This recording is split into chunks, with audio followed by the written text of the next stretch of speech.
Ya terminada la celebración básicamente de la toma de posesión y todo, pues ahora hay que ver hacia adelante. Y mañana en la mañana, que ya amanezcan los nuevos funcionarios, el presidente trabajando en casa presidencial, Luis Mario, pues uno de los elementos que tendrá que enfrentar inmediatamente es esta propuesta que hiciera Mauricio Funes y su ministro de Hacienda al final de su administración a la Asamblea Legislativa, que la Asamblea Legislativa le ha dicho que no hasta este momento. ¿Qué crees tú que va a pasar? ¿Cuáles van a ser las prioridades de este nuevo gobierno y cómo va a enfrentar esto en particular? Bueno, Luis, yo quisiera comentarte en primer lugar que a mi juicio esta administración inicia con los mismos temores y las mismas ansiedades con las que inició Mauricio Funes en 2009. Ciertamente en aquel momento se trataba de un presidente no militante del partido y que de alguna manera podía dar garantía que no se iban a implementar algunas de las cosas que pensábamos que el Frente hubiera querido empujar en el gobierno, dados sus antecedentes ideológicos, el pronunciamiento de sus líderes y sus claras ideas de cómo administrar el país. Me refiero a esos temores y a esas ansiedades que provocaba un posible rompimiento de relaciones con los Estados Unidos, una desdolarización, como se le llama popularmente, que sería la derogatoria de la Ley de Integración Monetaria, la reversión de las reformas estructurales que se hicieron allá en los 90 a la economía, particularmente la reversión de los procesos de privatización, una profundización de las relaciones con bloques ideológicos como el ALBA. Esos temores existían y bueno, nada de eso sucedió. Pero esos temores se mantienen, no obstante las señales positivas que el presidente Sánchez Serén ha dado en algunos de esos casos. A la par de esos temores y de esas ansiedades hay también expectativas y hay algunas aspiraciones que también se tenían allá en 2009 con el presidente Funes. Y esas aspiraciones están enmarcadas en varias áreas. Por ejemplo, que termine el nepotismo al interior del órgano ejecutivo, que no es más que la contratación de familiares de los funcionarios en las distintas instituciones, que no llegan por competencia, sino que llegan por parentesco, y en consecuencia que se cumpla la meritocracia que ofreció la administración Funes, y que bueno, ojalá en este caso se cumpla eso principalmente en los mandos medios y en los técnicos, porque ya el gabinete lo conocemos, y ahí hay luces y sombras.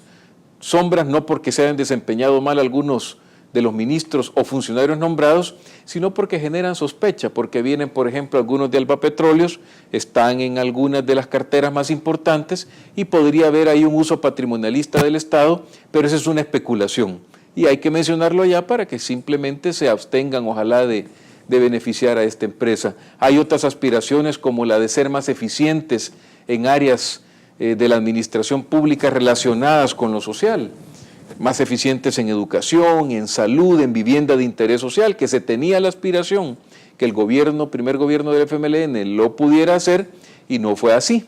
Pero ahí se tiene esa ventana que separa al presidente con el partido. Entonces, el partido podría decir que no hubo éxito en seguridad porque su ministro no estaba ahí, o que no tuvo éxito en generar vivienda de interés social porque ellos no manejaban esa cartera, o que no tuvieron éxito en la generación de empleo porque tampoco un ministro propio del FMLN gobernaba en eso.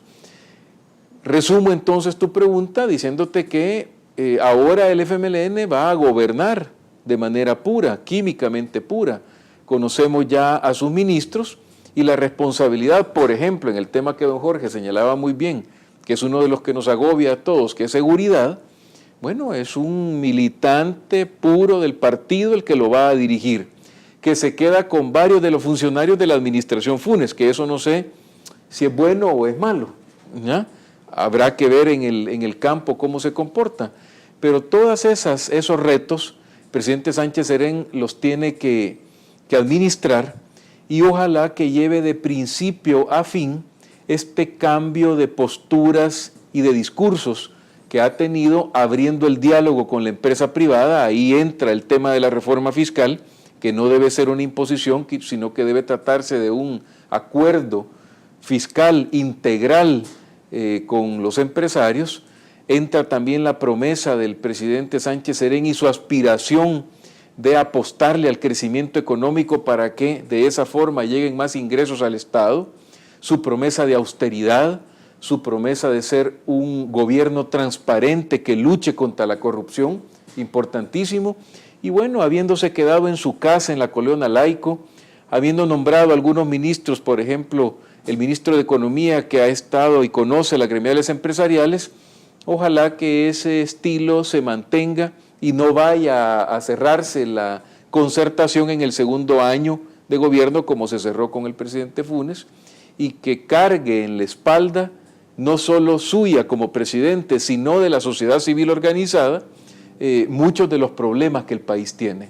Si no hace eso, un gobierno solo no puede resolver todos los problemas del país. Y un compromiso adicional es que concluya con la reforma política, la impulse, respete el principio de separación de poderes, y si bien es cierto, no tiene el presidente injerencia directa sobre la Asamblea Legislativa y sobre las decisiones que este órgano de Estado toma, bueno, sí puede darle iniciativa de ley a algunas reformas políticas pendientes o pedirle a la fracción de su partido en la Asamblea Legislativa que, por ejemplo, modifique el mecanismo de elección de los magistrados de la Corte Suprema o el número de votos que se necesita para elegir al presidente de la Corte de Cuentas. Institucionalidad importante que necesitamos para que los inversionistas de alguna manera tengan esa certidumbre que se necesita para generar empleo y riqueza. Jorge, ¿usted cómo ve estos retos? Son bastante grandes, ya algunos están bien planteados, como el económico, financiero, digámoslo así, del Estado, el tema fiscal y el tema del bajo crecimiento y obviamente el tema de seguridad. Ahora, pero ¿cómo lo interpreta usted y cómo cree que lo va a enfrentar este nuevo gobierno? El problema es que esos retos, como en el tema económico fiscal, tienen pocas opciones de salida, es decir, el nuevo presidente, el nuevo gobierno no tiene mucho espacio de maniobra ni un menú muy grande de opciones por las que puede caminar.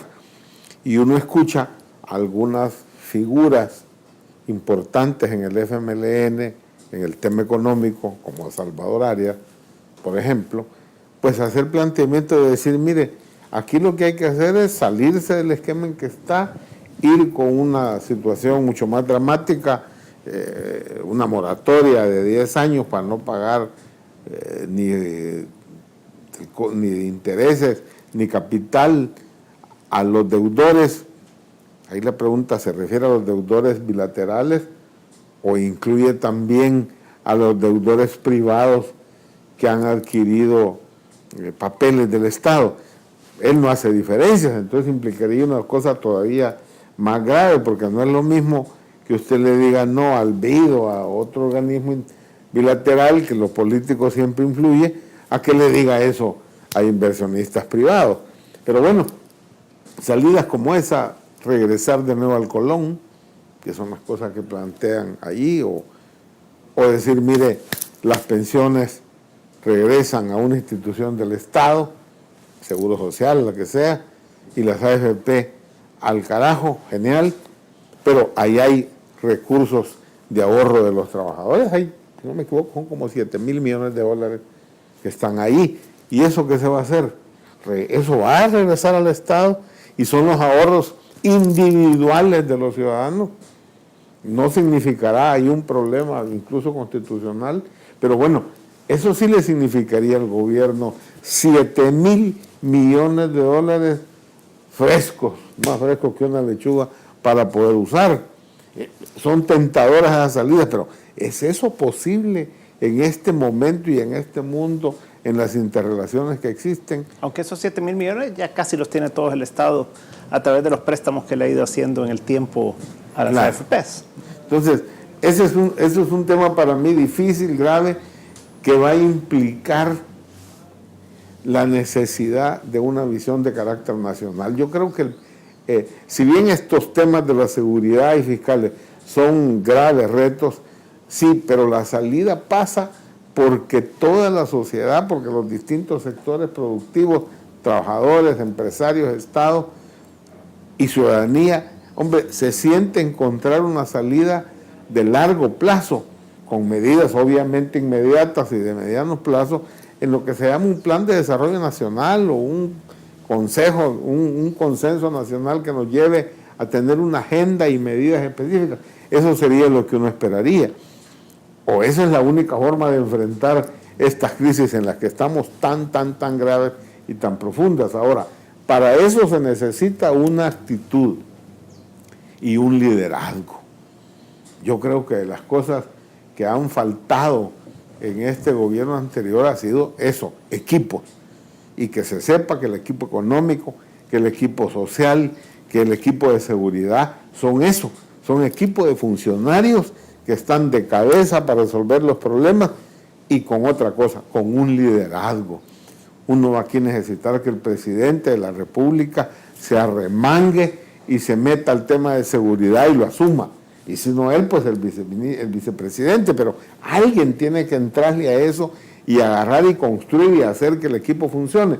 Ya hay un gabinete de seguridad. A mí me alegra enormemente el tema de cómo ha sido recibido en la Asamblea Legislativa el nombramiento del ministro, del colega diputado, pero usted encuentra reacciones de personas o de diputados que no las esperaba, ¿verdad?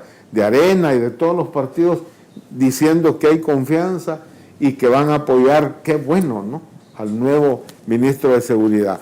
Ese ministro de Seguridad debe de asumir la cabeza del gabinete de seguridad, sí, pero con el respaldo permanente, decidido, expresado a la ciudadanía del presidente de la República o del vicepresidente, pero a ese nivel.